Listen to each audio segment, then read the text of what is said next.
नीट 2026ची exam पुन्हा होणार, ही गोष्ट आनंदाची का दुःखाची? नमस्कार, मी डॉक्टर चंद्रशेखर हांगळे. मी सायकॅट्रिस्ट म्हणून मिरज येथे प्रॅक्टिस करत आहे. याबाबत मी माझं मत मांडतोय. नीट एक्झाम ही पेपर लीक झाल्यामुळे पुन्हा कंडक्ट होणार आहे जूनमध्ये, आपण सर्वजण जाणतो. मग ही गोष्ट काही जणांसाठी आनंदाची आणि काही जणांसाठी दुःखाची पण ठरू शकते.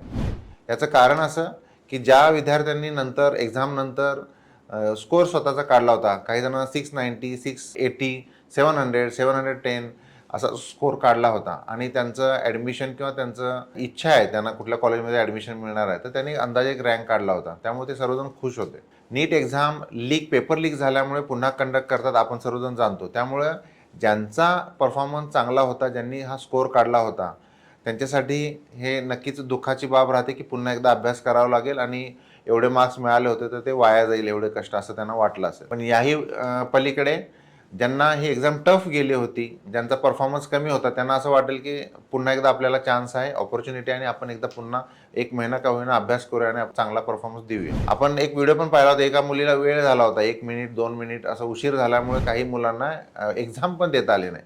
ती मुलं पण नक्कीच खुश झाले असतील या व्ह्यूने की आम्हाला पुन्हा एकदा एक्झाम देता येईल.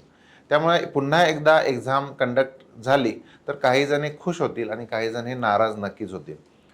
माझा ॲज अ सायकॅट्रिस्ट हा सल्ला राहील की ज्या मुलांचा परफॉर्मन्स 690, 700, 710 होता, त्या पालकांसाठी आणि त्या मुलांसाठी माझं म्हणणं असं आहे की आपण अजिबात नाराज होऊ नका.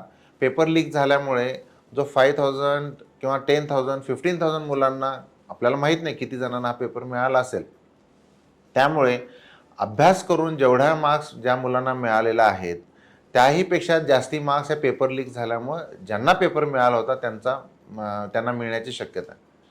मार्क्स किती मिळणे हे महत्त्वाचं आहेच, पण त्याहीपेक्षा मार्क्स मिळालेला जो स्कोर आहे, त्या स्कोरमुळे ऑल इंडिया रँक किती आहे हा महत्त्वाचा विषय असतो. त्यामुळे जर 690, 700 मार्क्स मिळाले असेल आणि बऱ्याच मुलांना जर हा एवढा स्कोर असेल पेपर लीकमुळे, तर नक्कीच हुशार विद्यार्थ्यांनी खरोखर ज्यांनी अभ्यास केला त्यांचा रँक हा मागं राहण्याची शक्यता आहे. त्यामुळं अशा विद्यार्थ्यांनी उलट असा आपण विचार केला पाहिजे की बरं झालं पुन्हा ही एक्झाम ही कंडक्ट करत आहेत, जेणेकरून जेन्युइन अभ्यास ज्यांनी केलेला आहे, अतिशय हुशार जे लोक आहेत त्यांना नक्कीच न्याय मिळेल.